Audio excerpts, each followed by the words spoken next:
경제부터 살리자. 스픽테크 때리기 중단. 헤럴드 경제.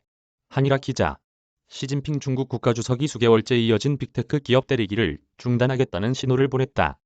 코로나19 재확산과 우크라이나 전쟁 장기화, 미국의 금리 인상 등으로 중국의 경제 상황이 악화되자 탈출구를 모색하는 것으로 분석된다. 중국 관영신화통신에 따르면 지난달 29일 시진핑 주석 주재로 열린 중국 공산당 중앙정치국 경제대책회의는 플랫폼 경제의 건전한 발전을 촉진하고자 구체적인 조치를 내놓겠다고 밝혔다. 이어 플랫폼 경제의 건강한 발전을 지원할 구체적인 조치를 내놓겠다고 강조했다. 월스트리트 저널도 소식통을 인용해 중국의 인터넷 감독기관이 다음 주 IT 기업 대표들과 좌담회를 연다고 최근 보도했다.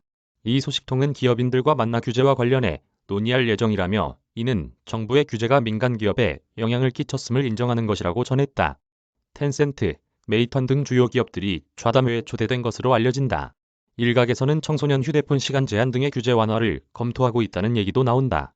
중국 정부는 지난해 8월 청소년의 게임 시간을 주당 3시간으로 제한하는 내용의 조각력 규제안을 시행한 바 있다. 이와 함께 중국 정부는 부동산 규제를 완화하겠다는 의지도 피력했다.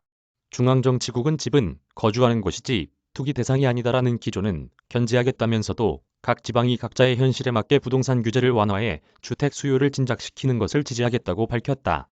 각 지방에 더욱 적극적으로 부동산 규제를 완화하라는 지침을 공개적으로 내린 것이다.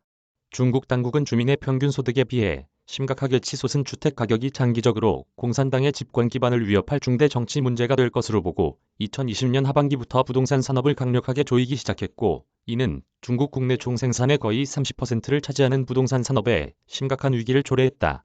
빅테크와 부동산 시장에 대한 규제 완화 신호는 경제 수도 상하이를 한 달 넘게 봉쇄하는 등 강력한 제로 코로나 정책의 여파로 최근 1분기 국내 총생산 증가율이 당국 목표치를 밑도는 4.8%에 그치고 4월 제조업 구매관리자 지수도 기준점 50을 밑도는 47에 그친 가운데 나왔다.